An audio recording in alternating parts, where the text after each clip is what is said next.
Julian Ashworth, the 6th Earl of Harrowden, carried another man's coal scuttle across a floor that belonged to him. He spilled a little at the turn by the carding room. The overlooker cuffed his ear for it, hard, the way you'd cuff a boy. Julian did not flinch.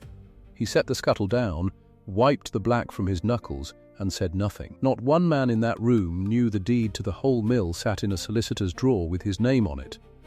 The manager stood on the loading step above them all. Silas Renshaw.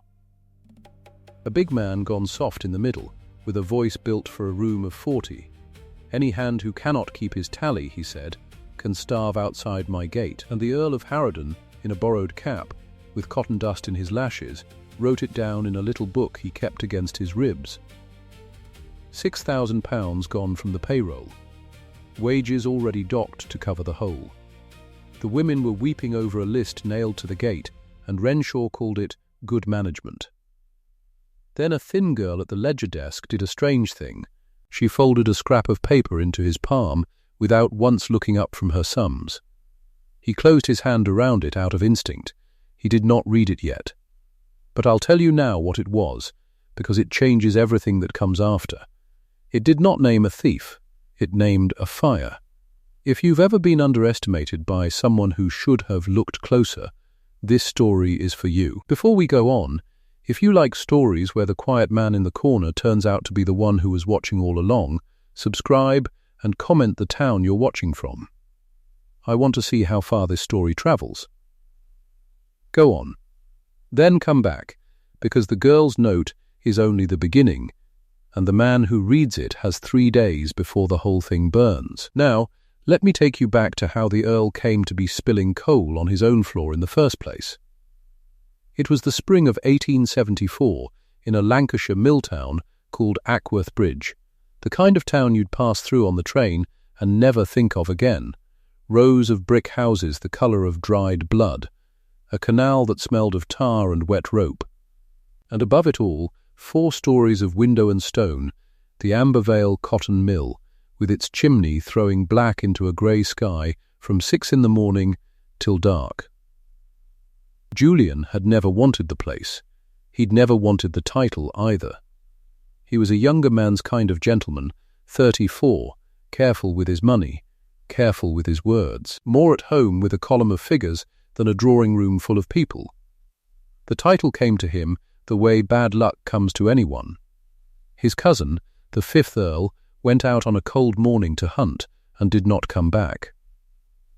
A fall, a broken neck, and just like that, Julian Ashworth was the 6th Earl of Harrowden, master of a house he'd visited twice, and owner of a cotton mill he had never seen. His steward laid the books before him in London, a neat man named Price, with ink on his cuff and worry in his face.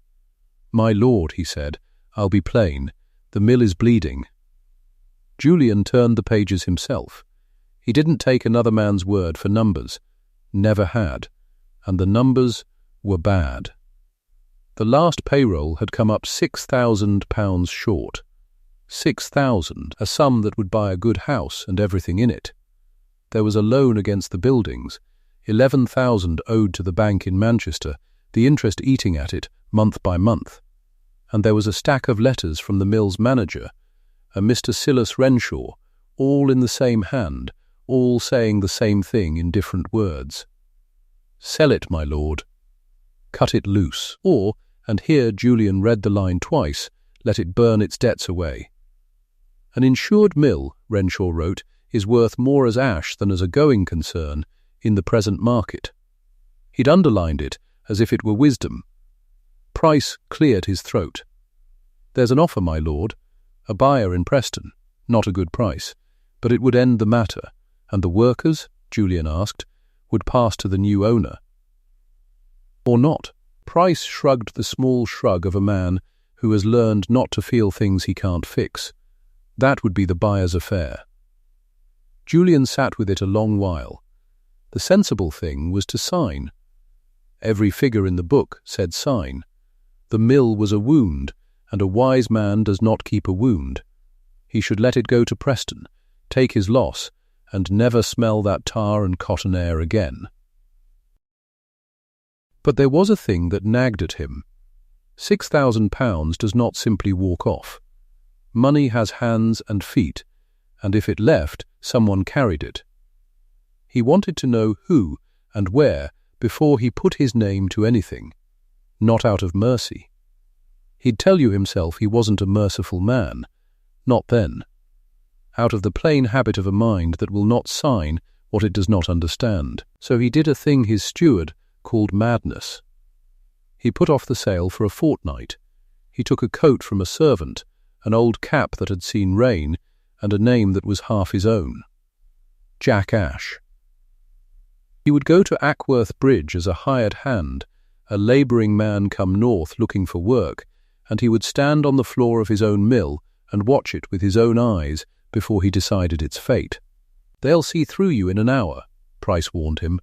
"They'll see a pair of hands," Julian said. Men only look as far as they need to.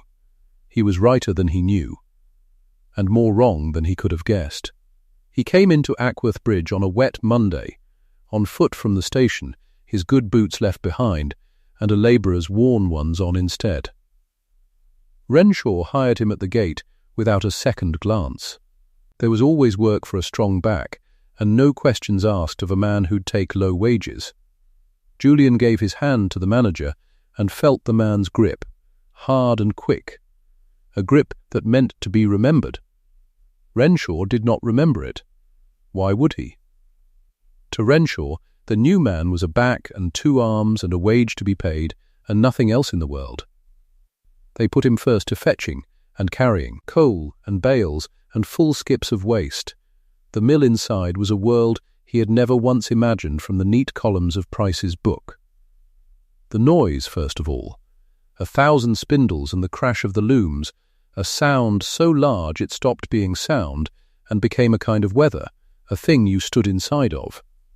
You didn't speak, you mouthed and pointed and read faces. The air was white with fibrae, and it got into your chest, and the older hands had a cough that told you how long they'd worked. And the children. That was the thing that undid him first. He'd known, in the abstract way a gentleman knows, that children worked in mills. He had not known it meant a girl of 9 on her knees under a running frame, darting in to sweep the fluff from beneath the moving parts while the machine ran on above her back. One slip, and the frame would have her. He watched a small boy carry a can of oil taller than his own leg. He watched them, and something in his careful ledger-keeping heart turned over and would not turn back. That first day, he learned 2 things. He learned that the mill was alive with people, each one a whole life, and not a line in a book. And he learned that they were afraid. He found out why by the water butt at the short break they were given at noon. A spinner, a lean man with grey stubble named Hartley, was cursing under his breath over his pay. "Docked again," Hartley said, "to no one. To anyone. 3rd week running. To make good the shortfall," Renshaw says. "As if we took it. As if I've seen £6,000 in my whole life, never mind carried it off." "Shortfall," Julian said. Careful, the word new in his mouth. "How's that?" Hartley looked at him, took his measure, decided he was harmless. Money gone from the wages fund. Old year's end, it came up short. Renshaw swears it were thieved. Until it's made good, he docks us all a penny in the shilling. Us, who never touched it. He spat. There were a time it'd not have happened. Old Bly kept the books then. Thomas Bly, head clerk, honest as Sunday, counted every farthing straight. What became of him? Renshaw put him out. 2 years back. Said Bly's figures didn't tally. Hartley's mouth twisted. Bly's figures. There were no straighter man in this town. It broke him, being called a thief. He took to his bed, and he died of it, near enough. His girl's still about. Esther, Doe's sums for the widows, and the burial club, God knows why, no pay in it. Sharp as her father was, he shook his head. Old news. Drink your water. Julian drank his water, and in his little book against his ribs, that night in the lodging-house, he wrote a name. Bly. He did not yet know why it mattered. It was only that a straight man had been called a thief and had died of it, in the same house where £6,000 had gone missing, and Julian Ashworth did not believe in that sort of coincidence. He watched the girl the next day, Esther Bly. She kept the low desk near the counting-house door, and she was thin the way people are thin when they've given their bread to someone smaller. 20 perhaps, dark hair pinned plain, a stillness to her that wasn't peace. She kept the day tallies, the running count of what each hand produced, and she kept them fast and without error. And Renshaw used her because she was cheap and quick and had nowhere else to go. She never looked up. She'd learned, Julian guessed, that in this place looking up got you noticed, and being noticed got you hurt. It was on the third day that he made his first mistake. He'd been set to help at the carding engines, and a weaver working beside him, a shrewd old woman with quick eyes, took his hand to show him the way of a thing, and stopped. She turned his palm over in the white light. "These ha'n't done a week's labour in their lives," she said. "Not unkind, just plain, soft as a parson's. Where have you been, lad, that you come to a mill with hands like that?" The floor seemed to go quiet, though it hadn't, the machines still roared. Julian felt the danger of it. A man's hands tell his whole history, and his told the wrong one. "Clerked," he said. It came out easy, because it was near enough true. "Counting housework, down south. Firm went under. A man takes what work there is." He gave her a rueful look, the look of a fellow come down in the world. "Reckon I'll have the calluses by month's end." The old woman laughed, satisfied, and let his hand go. "Aye, that or you'll run." And she showed him the carding after all. He'd covered it. But he'd felt how thin the ice was. One wrong word, one wrong hand, and Jackash came apart. He'd have to be more careful.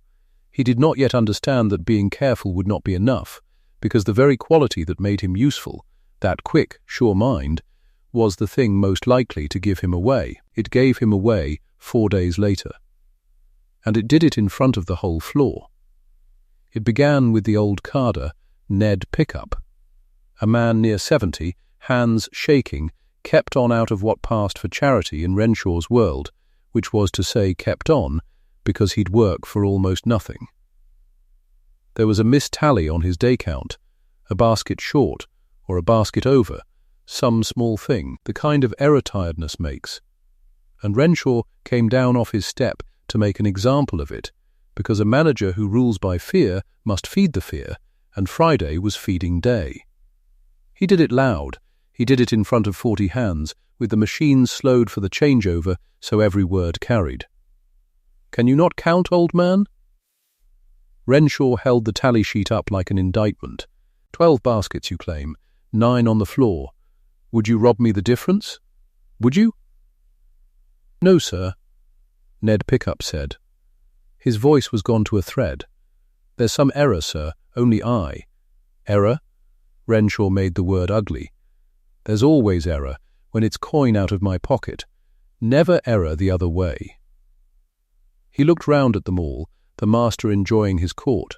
"I'll say it once more, and let every hand here mark it. Any man who cannot keep his tally can starve outside my gate. Old bones and young, it's all one to me. This mill is not a poorhouse." And the thing was, the old man's tally was right. Julian knew it was right, because Julian had watched him work, and Julian's mind, whatever else you might say of it, never lost a number once it had it. 12 baskets. He'd counted them himself, without meaning to, the way he counted everything. He should have held his tongue. Every sensible part of him knew it. Jackash the labourer had no business in it, and no way of knowing, and a wise spy keeps small. He heard his own voice cross the floor anyway. 12's right. Quiet, but it carried. 3 went up to the far frame before the count. "They're stacked by the north post. He's not short. Go and look." The silence that came then was a different kind. Renshaw turned slowly. He looked at the new man, the fetch and carry man, the nobody, and for the first time he truly looked, the way a dog looks when it hears a sound it can't place. Because the new man had spoken too fast and too sure, and had known a thing across a roaring floor that only a man who counted without trying could know. "And who," Renshaw said softly, "asked you?" "No one," Julian said. He made himself smaller, made his voice a labourer's again, but the words were out and could not be got back. "Only they are there, by the North Post. That's all." Renshaw sent a boy to look. The boy came back. 3 baskets by the North Post, just as the new man had said. Ned Pickup was not short. It should have been a small triumph. It was, in truth, a danger, because Renshaw did not thank him, and Renshaw did not let the matter drop. Renshaw looked at Jack Ash for a long, cold moment, filing him away, and then he did the thing that told Julian exactly the sort of man he was dealing with. He turned back to the old carder, whom he could no longer accuse of theft, and he docked his pay anyway. For slowness, for wasting the manager's time, 2 off a shilling that was already too small to live on, and he had the docked wages posted. The whole list of them, every hand cut to cover the 6,000, and now cut further for whatever pretext Renshaw could dress up. He had it nailed to the gate at the end of the day, where every soul leaving the mill would pass it. And the women stood in the wet and read the names, and did their sums in their heads, the rent, the bread, the coal, and some of them wept. Quiet, the way people weep who have wept over the same thing many times before. Julian stood back in the shadow of the gatepost and watched them weep over money that had never been stolen. He was almost sure of that now. Almost, and across the yard, at her low desk visible through the counting-house window, Esther Bly looked up. For the first time since he'd come, she looked up, and she looked straight at him. At Jack Ash, who had corrected a tally across a roaring floor from memory. She held his eye 1 second. 2, the way you look at a thing you're trying to decide about. Then she bent again to her sums, and gave nothing away. That night, in the lodging-house, Julian nearly did the sensible thing after all. He sat with a stub of candle, and he did the arithmetic that mattered, the cold kind. The mill lost money every week. The loan ate it alive. Even if he found the 6,000, even if he could prove where it went, the buildings were old, the trade was hard. The Preston buyer's offer still stood. A wise man cuts his losses. He'd come to see the floor, and he'd seen it, and what he'd seen was a dying thing that no amount of feeling could save.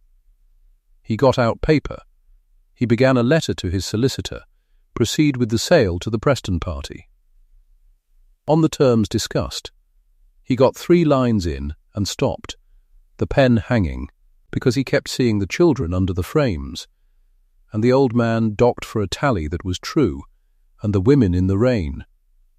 If he sold to Preston, all of it went on, or worse, and his name would be off the deed, and his conscience, he supposed, would learn to be quiet. Men's consciences generally did. He did not finish the letter that night. He folded it half-written into his coat and told himself he'd finish it in the morning. He was a man of numbers. The numbers said sell. He would sell. Tomorrow, but the mill had one more thing to show him before he did, and it showed him by accident through a door left ajar. It was 2 days later, in the evening, the floor emptied, most of the hands gone home. Julian had stayed back to shift a load of waste, and his way took him past the counting-house, and the door to the small inner office was not quite shut. Renshaw's voice came through it, and another voice, a stranger's, smooth, a town voice, not a mill voice. Julian stopped in the dark of the passage. He was not a man who eavesdropped by nature. He became one that evening, and never regretted it. The policy stands at 14,000, the stranger was saying, on the buildings and the stock together, provided the premiums kept current, and it is, I've your signature on it, Mr. Renshaw 14,000, clear, and it pays without question. Renshaw's voice. Low, pleased, in the event of a loss? In the event of a loss by fire, the stranger said, and no negligence proved against the owner. It pays inside the quarter. That's the office's word. We insure honest men against ill luck, sir. That's our whole trade. There was a small sound then that Julian understood only later. It was Renshaw, smiling. Quarter day, Renshaw said. There's a deal of work turns on quarter day. There is, the stranger agreed, understanding nothing, an ordinary agent making an ordinary call. Well, you'll let the office know of any change. Good evening to you. Julian drew back into the dark and let the man pass and go out into the yard, and he stood a long while with a skip of cotton waste in his arms, thinking £14,000, insured on a mill that was worth, as a going concern, far less than that, and getting worse. A policy in Renshaw's own signature. And quarter day, which was, Julian knew from Price's book, less than a fortnight off. He thought he understood it. He thought it was theft, dressed for the occasion. Renshaw had skimmed the 6,000 and now meant to burn the evidence and the building together and take the insurance money and vanish before the ash was cold. Ordinary greed. Ugly but plain. A thief covering his tracks with fire. He was wrong. He had the shape of it and not the truth of it, and the difference between the shape and the truth was a difference that would cost lives if he got it wrong. But he did not know that yet. He carried the skip out and dumped it and went back to his lodging with his mind full of £14,000 and a manager who smiled at the word quarter day. He had another near miss the very next morning, and it should have warned him how thin his cover truly was. There was a child, one of the little sweepers, a scrap of a girl named Sally, who'd taken to him because he'd shared his bread. She was under the frames as ever, and coming out she caught her foot, and Julian caught her arm before she went down, and in the catch something fell from his coat pocket and rang on the stone floor. It was his father's signet ring. He'd carried it without thinking, the one true thing he'd kept of himself. Gold, heavy, cut with the arms of Harrowden. It lay on the mill floor, shining like exactly what it was, and little Sally picked it up before he could, and turned it in her small black fingers, wondering. "Ooh," she said. "Is it real gold, mister?" Julian's heart went still. There were hands near enough to see. A ring like that on a labourer meant one of two things, and both were trouble. Stolen, or not what he seemed. "Paste," he said, easy, and held out his hand for it, unhurried, a man not much bothered. "Won it at cards off a fellow who won it off another fellow. Worth nothing. I keep it for luck, and precious little of that it's brought me." He winked at her. "Don't you go telling folk I'm rich, Sal, they'll want feeding." She laughed and gave it back, and the danger passed, as danger does when you don't feed it. But Julian put the ring deep in an inner pocket after that, and buttoned it, and cursed his own carelessness. Jack Ash owned nothing gold. He'd forgotten, for a moment, which man he was. He could not afford to forget again. The strain of being two men at once was beginning to tell on him, and the person best placed to notice it was watching him more closely than anyone in that mill. Esther Bly had been watching him for days. She'd seen him correct the tally. She'd seen his soft hands, though she said nothing of them. She'd seen him linger by the posted accounts on the gate longer than a labouring man had reason to, his lips moving very slightly, and she'd understood. Because she did the same thing herself, that he was not reading the figures, but rebuilding them. Checking them. Redoing in his head the sums that Renshaw posted to see if they were true. Only two kinds of people did that. Clerks and spies, and Jack Ash swore he'd clerked. She decided to test him. She did it cleverly, the way her father had taught her, without a word said. She was to bring the week's tally summary out to the gate for posting, and before she did, she made one entry false. A small thing, a total that was £2 out, in a place a careless eye would never catch. Then she carried it out and pinned it up and she went back to her desk near the window, and she waited to see whether the new man would stop at the gate on his way out. He stopped. She watched him read it. She watched him go still at the one place where the figure was wrong. She watched his brow draw down, and his lips move, and she watched him do the thing that settled it. He didn't shrug and walk on, the way a man does at a number that's no concern of his. He took the little book from against his ribs, and the stub of pencil, and, glancing once about him to be sure no one saw, he wrote something down. He was recording the error. He'd caught her £2 lie in a column of 40 entries, at a glance, in the failing light, and he'd noted it, because it did not tally, and a thing that did not tally would not let him rest. Esther sat back at her desk with her heart going hard. He was one of two things, and she had to choose which, and choosing wrong could cost her everything.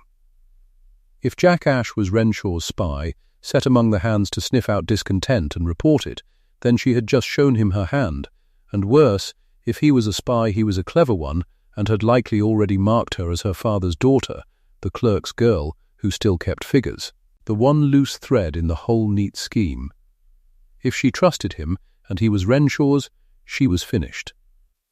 Her father's ledger, the true one, the green cloth book she kept hidden that told the real story of where the £6,000 had gone, would go to Renshaw, and the last proof of her father's honesty would burn with everything else.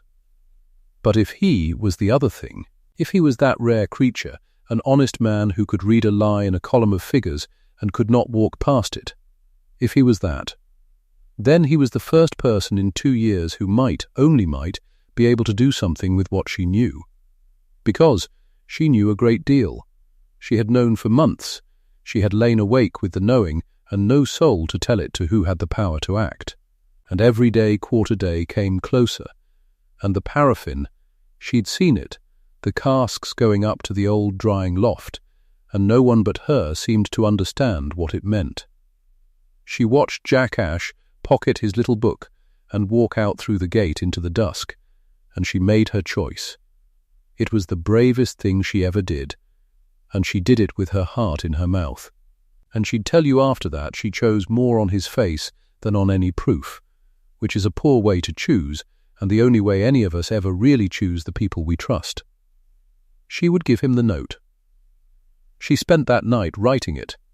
She would not put her own clumsy words to it. She copied it out of the green cloth ledger in her father's own hand, the hand she'd learned to copy so exactly you could not tell his from hers, because in the copying it was as if her father spoke again, the honest clerk who'd counted every farthing straight and been called a thief for it. She wrote out the truth of the £6,000. Not that it was stolen, that it was moved. Shifted from column to column, hidden, made to vanish on paper, so that the mill's books would read as ruined, a failing concern, a hopeless case, an owner desperate enough and workmen bitter enough that when the fire came on quarter day it would tell its own false story. A failing owner, a vengeful hand, an accident, or a spite. Anything but what it was. She folded the paper small, and the next day she waited for her moment. It came at the ledger desk, mid-morning, in the din and the white air, with Renshaw up on his step and 40 hands at their frames, and no one at all, watching a clerk's girl and a fetch and carry man for the half-second it took. He passed close by her desk with an armful of empty skips, and Esther Bly, without lifting her eyes from her sums, without a change in her face, folded the note into his open hand. He closed his fist on it. He walked on. And that, though neither of them knew it, was the moment the whole thing turned. Everything before was a man watching a mill die. Everything after was two people trying to stop a fire. Julian did not dare read it on the floor. He carried it against his palm through an hour that felt like a day, and at the noon break he went out to the far end of the yard, to the shadow behind the coal store, where no window looked, and he opened his hand and unfolded the scrap of paper. He read it once, fast, the way you read a thing your eye can't quite believe. Then he He read it again, slowly, and the cotton noise of the whole world seemed to drop away. It was written in an old-fashioned clerk's hand, careful and upright. It did not name a thief. That was the thing that struck him first and hardest. He had been so sure it would be a name, a confession, a pointing finger, the plain solution to the plain crime of theft. It was not that at all. It was patient. It was the work of someone who understood books the way he understood them, from the inside, and it laid out in a few dozen words a thing so much worse than theft that Julian felt the cold of it go straight down his spine on a warm noon in May. The £6,000 had not been stolen for gain. It had been moved to make the mill look already ruined, so that a fire, on quarter day, would read as the last act of a failing owner and a bitter, cheated workforce. Read as desperation, read as revenge, so that no man would look for arson, because arson needs a motive, and the doctored books supplied 100 motives that pointed everywhere but at the man holding the match. The manager had not been robbing the mill, he had been building a story, and the fire was the last page of it, and at the foot of the note, in that same steady hand, one line. A line Julian Ashworth would carry to the end of his days, that turned a spy into a defender and a stranger into the one man who could save them all. You came to bury this mill, sir. I am telling you a man means to burn it, with your name on the ashes. Julian stood behind the coal store, with the paper shaking a little in his soft, no longer soft hand, and he understood three things at once, and each one landed like a blow. The first was that the sale letter, folded half-written in his coat that very moment, would not have ended the matter at all. It would have made him the absent owner whose ruined mill burned 2 weeks after he'd tried to be rid of it, and the story would have swallowed him whole. The second was that this girl at her low desk, this clerk's daughter with nowhere to go, had just handed a total stranger the one thing that could hang a man, and had staked her life on his face. And the third thing, the thing that decided everyone's fate in the space of a single breath, was that he was not going to sell. He took the half-written letter to his solicitor out of his coat, there and then behind the coal store, and he tore it across, and across again, and he let the pieces fall into the black dust where no one would ever read them. He did not yet know how he'd do it. The magistrate was a night's ride off. The books he'd need were hidden, and might not be whole. The paraffin was already in the loft over their heads, and quarter day was coming like a tide, and Silas Renshaw had begun, that very morning, to look at Jack Ash with a new and narrow attention, the look of a man who has decided a loose thread wants pulling. Julian had walked into his own mill to decide whether it was worth saving. He had his answer now, and it had come too late to be safe, and just in time to matter. He folded the girl's note small again, and put it in the deep inner pocket, beside a signet ring cut with the arms of a house that no one in Ackworth Bridge knew he owned. And Julian Ashworth, 6th Earl of Harrowden, hired hand, went back in through the great doors to the raw and the white air, to stand once more on the floor of the mill they meant to burn, and to begin, with a clerk's daughter and 13 days, to find a way to stop it. Across the floor, up on his loading step, Silas Renshaw watched the new man come back in from the yard, and Renshaw's eyes followed him all the way to the waste skips, slow and thoughtful and cold. The 13 days did not pass the way Julian had thought they would. He had imagined a race. He found instead a long, held breath. Every morning he came in through the great doors with the rest of them. He carried what he was told to carry. He kept his eyes down, and his hands busy, and his mouth shut, and all the while he was counting. Not cotton now. Days, casks, the number of men who would be sleeping in the rows of houses along the beck when the loft above them caught. Esther did not look at him on the floor. That was the rule they had made without a word. She sat at her low desk with her pen and her ruled columns, and when he passed she did not lift her head, and he did not slow his step. But twice a day, when he carried the waste skips past her corner, she left a small thing where he would see it. A figure penciled on a scrap. A word. Loft. 2 casks. He read them going by and let the scrap fall into the skip and carried the skip out to the yard, and behind the coal store he learned them by heart and burned them in the little stove. She got him the ledger on the 4th night. He never knew the whole of how she did it.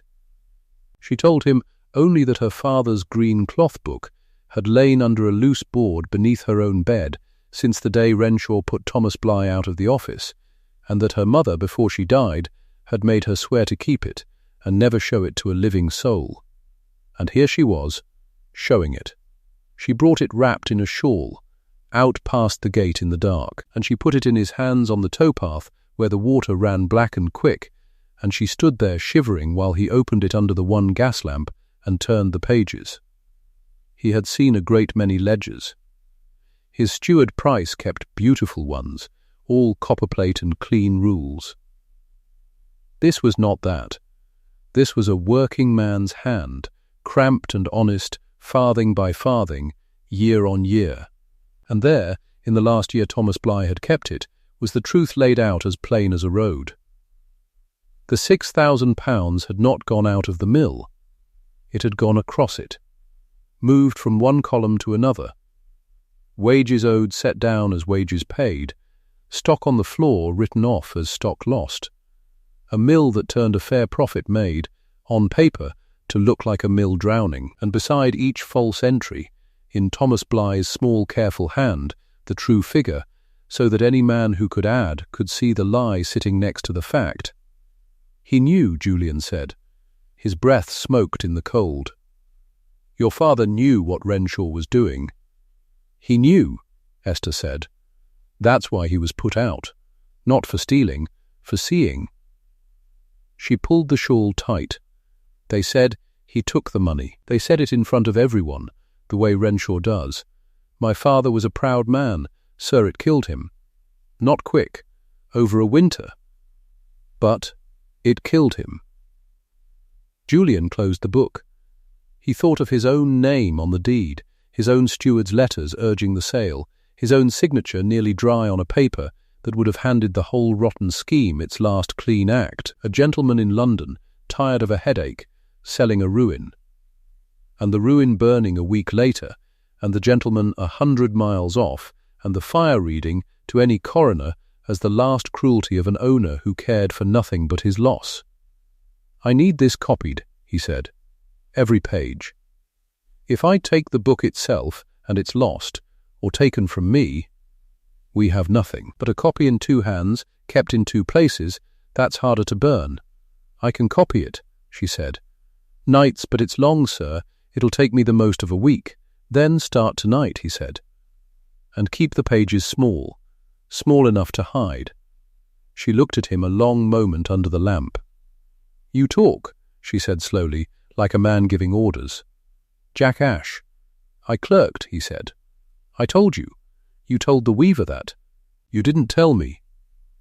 But she took the book back, and wrapped it, and went, and he stood by the black water a while longer before he followed. He should have marked that night how sharp she was, how little escaped her. He did mark it. He only did not think, yet, what it would cost her.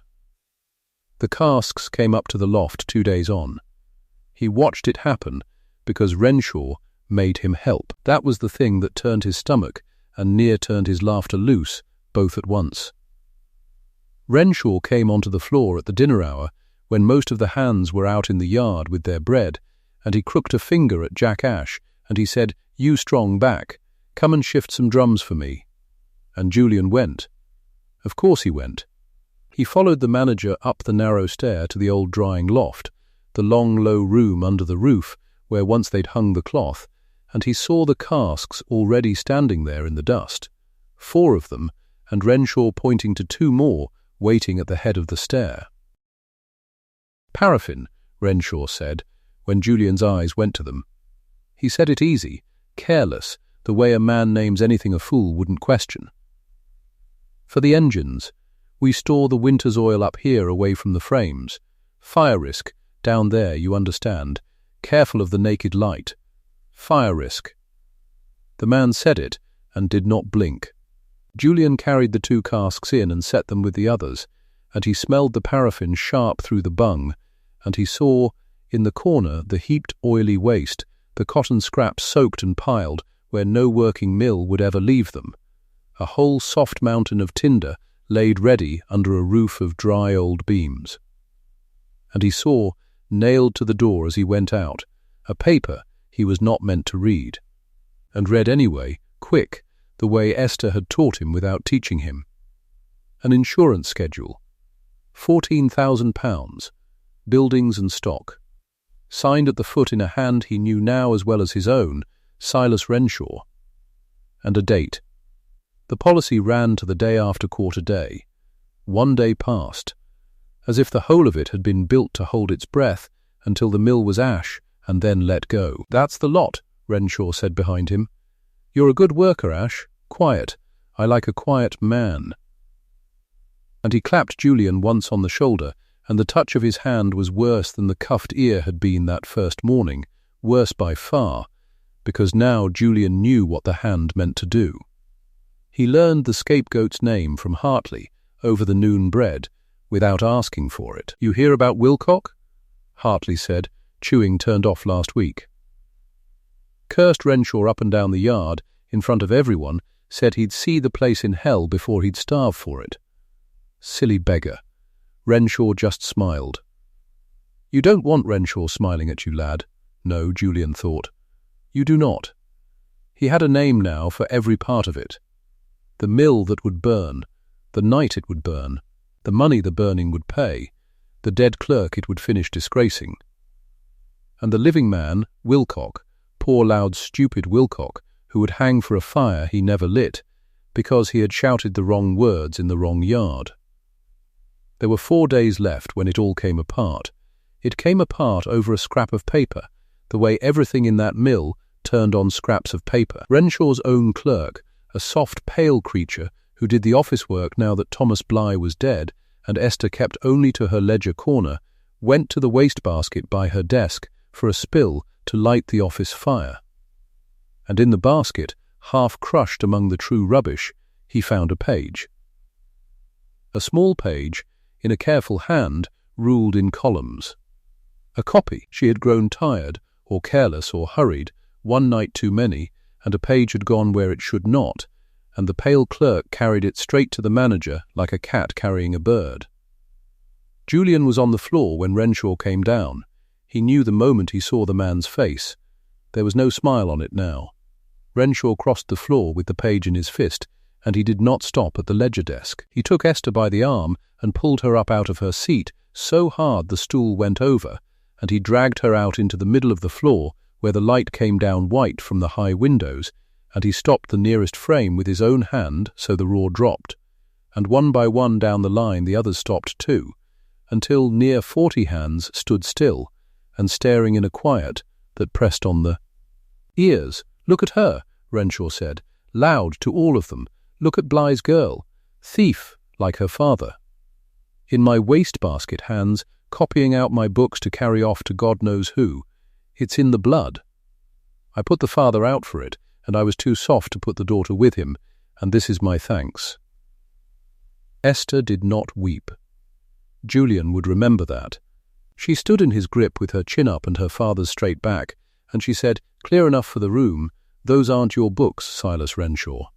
They never were. And you know whose hand this is copied from. I know it's a thief's," Renshaw said. And he lifted his other hand. Julian did not decide to move. He was simply between them. He had crossed the space without knowing he crossed it, and he had Renshaw's raised wrist in his hand, and the whole floor saw a hired labourer, a nobody in a borrowed cap, holding the manager's arm from a girl's face. For a moment, nobody breathed. Renshaw looked at the hand on his wrist. Then he looked up the arm to the face, and something moved behind his eyes, something cold and quick, the loose thread found at last and pulled. "Well," he said, very soft. The quiet man. He did not try to free his arm. He let it stay, and he looked Julian over slow, from the cap to the boots and back. "Look at you. Look how you stand. I've watched you a fortnight, Ash, if that's your name, which I begin to doubt. You count faster than my clerk.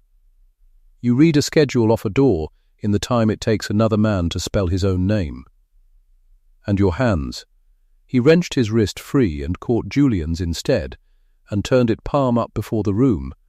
The soft palm, the clean nails, the hand of a man who had never in his life carded cotton until a fortnight ago. "A working man's hands," Renshaw said, to the floor, with a laugh in it. "You talk like a gentleman, and you've the hands of one, and you turn up in my mill from nowhere the very month it's to be sold. Who sent you? Preston? The bank?" He flung the hand down. "It doesn't signify. You're both off my floor, barred, the pair of you. Out the gate and don't come back, or I'll have the constable on you for the thieving I can prove." He turned to the pale clerk. "Fetch the men. See these two through the gate. And you, girl, back to Esther." And here his voice dropped. Private. Meant for her and for Julian and for no one else, and colder than anything he'd said aloud. "You've saved me a deal of waiting. Tell your dead father, when you see him, that the mill goes tonight, not quarter day. Tonight, and there'll be no clever little pages left to trouble anyone in the morning." Then they were in the yard, the two of them, with the gate shut at their backs, and the afternoon going grey, and the whole of it, everything, 4 days of careful work, spilled out in a single hour. "He's moved it up," Esther said. Her voice shook now that the floor could not see her. "Tonight, and the copy's not finished, sir. There's a quarter of it I hadn't done, and the true book's still under my bed in a house I can't get back into now without he sees me. And the magistrate, Croft," Julian said. "Alderman Croft. He's a night's ride. Nearer a full day, there and back. Then it's done," she said. "Then there's nothing." And for the first time the straightness went out of her, and she put her hands over her face, standing in the mill yard where her father had been disgraced, and she said through them, "I gave it to a stranger. My father's book, my mother's word. I gave it all to a stranger on his face, and now they'll burn it, and Wilcock'll hang, and my father'll be a thief forever. And I did it. I did it." Julian took her by the shoulders. "Listen to me," he said, and there was something in how he said it, some change in the whole man, that made her lower her hands and look. "You did not give it to a stranger. You gave it to the one person in England who cannot be barred from this mill. Not by Renshaw. Not by anyone." He reached into the deep inner pocket of the borrowed coat, past her folded note, and he drew out the thing that had ridden there all these days, and he opened his soft, clean gentleman's hand, and in the last grey light of the yard the gold caught and threw it back. A signet ring, heavy, old, worn smooth at the edges by other hands than his, and cut into the face of it, small and deep, a coat of arms. "Do you know whose these are?" he asked her. "The arms?" She shook her head. She could not speak. "The house of Harrowden," Julian said. "My house." "Esther, the mill Silas Renshaw means to burn tonight. The deed to it is in a strong-box in London, with my name at the foot. Julian Ashworth, 6th Earl of Harrowden. I did not come here from Preston or the bank. I came to see whether a headache was worth the keeping before I signed it away, and a clerk's daughter handed me a scrap of paper and stopped me cold." He closed his hand on the ring. "He barred a labourer from the gate this afternoon. He'll find tonight that he barred the man who owns the gate. Now, where does Croft sleep?" She was staring at him, at the hands, at the ring, at the face she had trusted on nothing but its honesty. "The old Grange," she said faintly, "beyond the church. But, sir, my lord, a night's ride." "Then I'd best not walk," said the Earl of Harrowden, and for the first time since he had come to Ackworth Bridge, he smiled the way a man smiles who has stopped hiding. He did not ride the whole night. He did not have to. He went first to the one inn in the town that kept a decent horse, and there a strange thing happened, which was that Jack Ash, the barred labourer, walked in with mud on his coat. And something else walked to the desk, some straightening of the back and lift of the chin, and put down the signet ring on the wood, and said in a voice the borrowed cap had hidden for a fortnight, "I am Harrowden. I own the Ambervale Mill.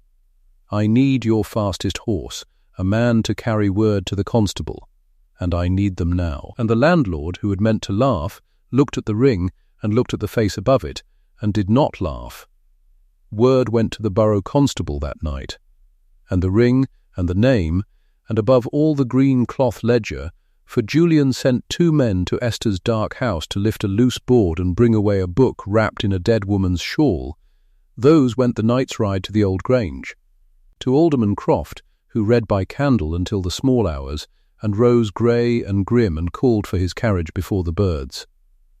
And the fire did not come that night, because Renshaw, for all his cold quickness, was a careful man, and a careful man does not strike his match with the town roused, and lights moving on the towpath, and a horse gone hard for the magistrate. Something had spooked, he did not know what. He drew back to wait for the dawn, for quarter-day proper, thinking to read out his closures and clear the yard, and do the thing in the empty dark of the following night, when the fuss had died.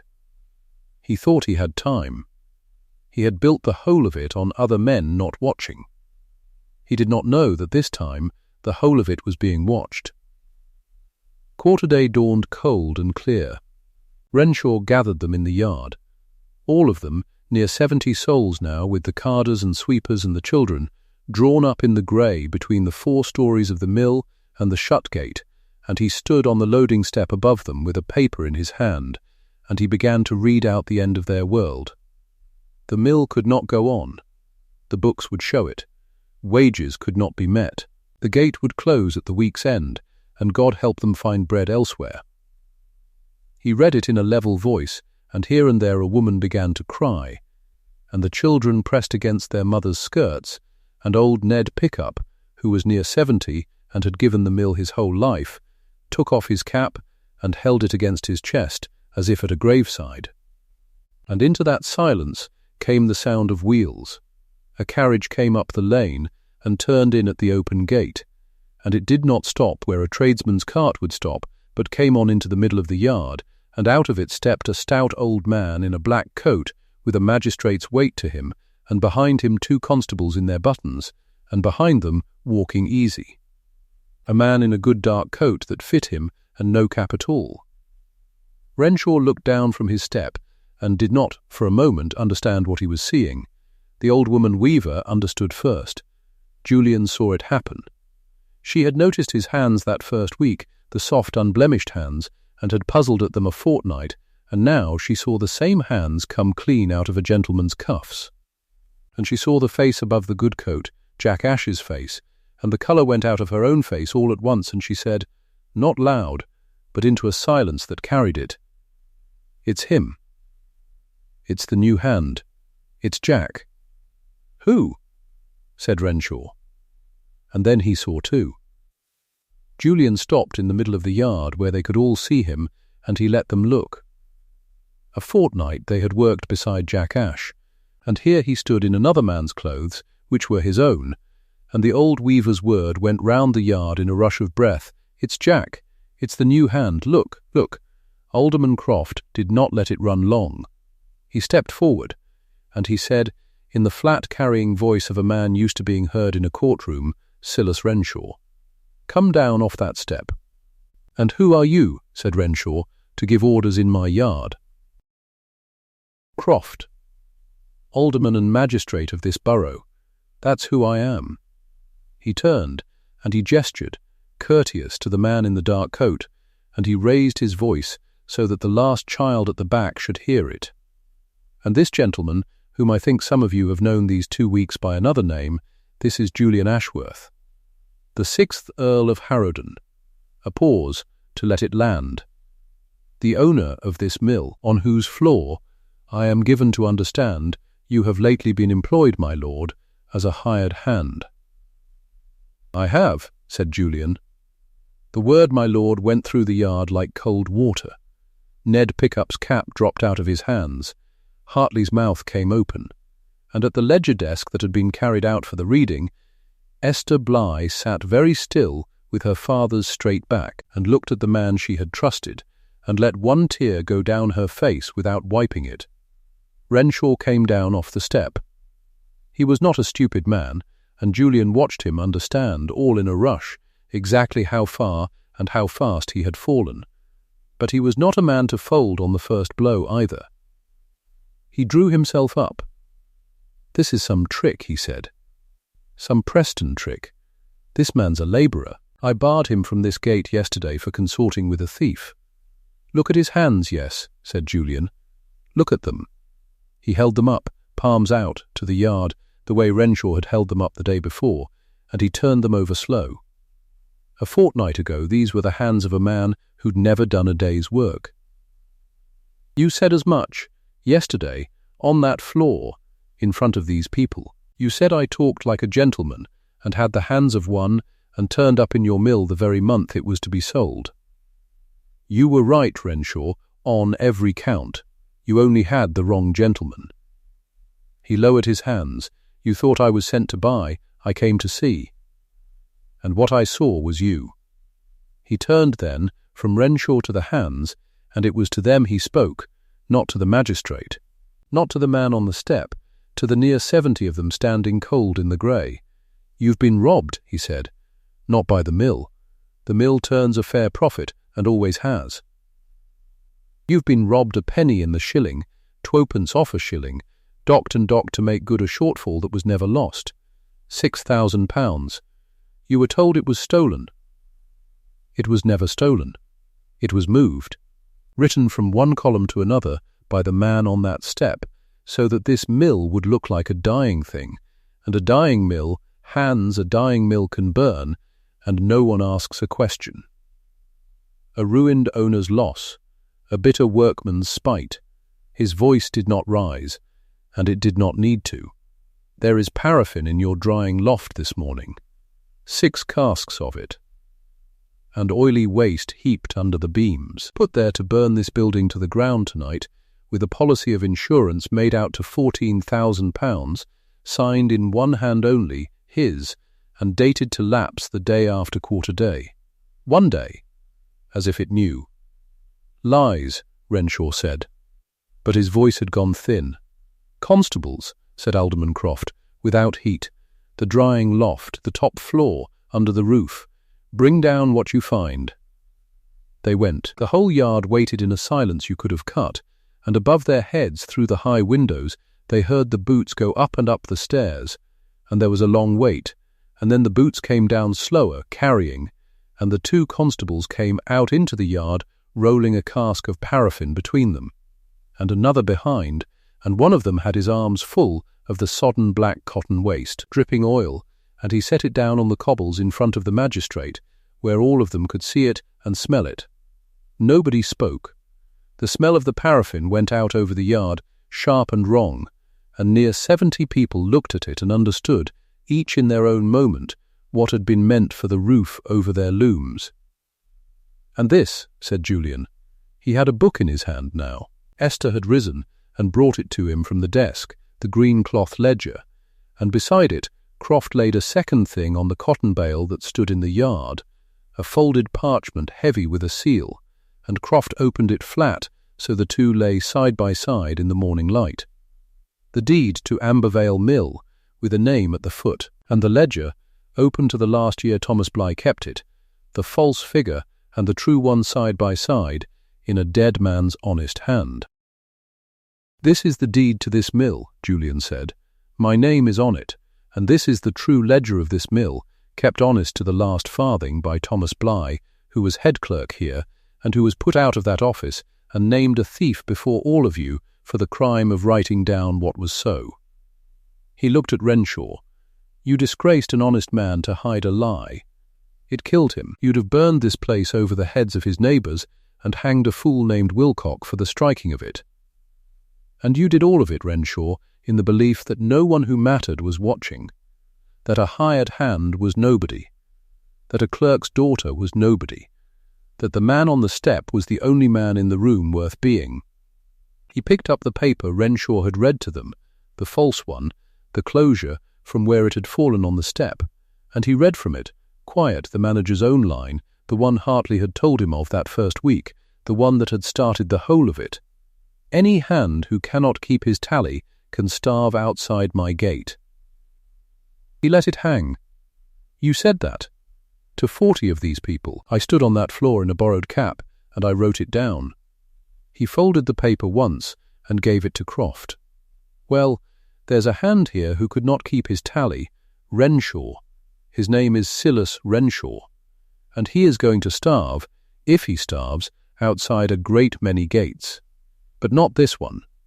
This one is theirs." "Silas Renshaw," said Alderman Croft, stepping forward, and the two constables came to Renshaw's either side. "I charge you with intent to commit arson upon this mill, with fraud upon the insurers to the value of £14,000, and with the false and malicious conversion upon these books of £6,000 belonging to this concern and its work people. You'll come with me to answer it." Renshaw looked round the yard. At the casks, at the deed and the ledger side by side on the bail, at the near 70 faces, the faces he had cuffed and docked and threatened, all of them turned on him now, and not one of them afraid. He opened his mouth, and whatever was in it, he did not say it. He shut it again. And Silas Renshaw, who had loved to threaten men with his gate, was walked out through that gate between two constables, past old Ned Pickup, who put his cap back on his head to watch him go. And then it was very quiet in the yard. Julian turned back to them, and he found he did not know for a moment what to say to near 70 people he had lied to for a fortnight. So he did the plainest thing. He beckoned to Esther, and she came and stood by the cotton bale with the ledger, and he took from his coat a purse, a heavy one, and he opened it and began to count coin out onto the bale in the cold morning light where they could all see it fall. "Every penny docked from your wages these 3 months to make good a shortfall that never was," he said, "is owed back to you, and it will be paid now, this morning, out of my own purse and set right in these books after." He looked up. "Ned Pickup, you were docked £2 out over a mistally you never made. Come and be paid." The old carder came, unsteady, and Esther read his name from the ledger, and Julian counted the £2 into his hand, coin by coin, and Ned Pickup stood looking down at it, and could not speak. "Hartley," Julian said. And Hartley came, and one by the true book, before the same 40 and 30 more, the docked wages went back into the hands they'd been taken from, counted out onto a cotton bale in a mill that had been meant to be ashes by morning. And when the last of it was paid, Julian put his hand on the green cloth ledger, and he raised his voice one last time. "Thomas Bly kept these books honest, and died called a thief for it," he said. "I'll not have that stand. You'll hear it from me and from the magistrate both. Thomas Bly stole nothing. Thomas Bly was the one honest man in this office, and it cost him everything, and I am sorry it did, and I say his name is clean." He turned to the girl beside him, standing straight, her father's back, her tear dried now. "And these books will go on being kept honest. By his daughter. Esther Bly is head clerk of this mill from this morning, at her father's desk, in her father's place. If she'll take it."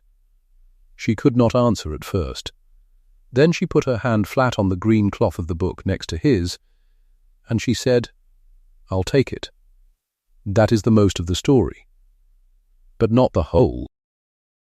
6 months on, the frames were humming in the Ambervale mill on a bright wash-day morning, and steam was rising off the wash-bowls in the yard, and the whistle blew on the hour, on time, the way it had not always blown on time under the old manager.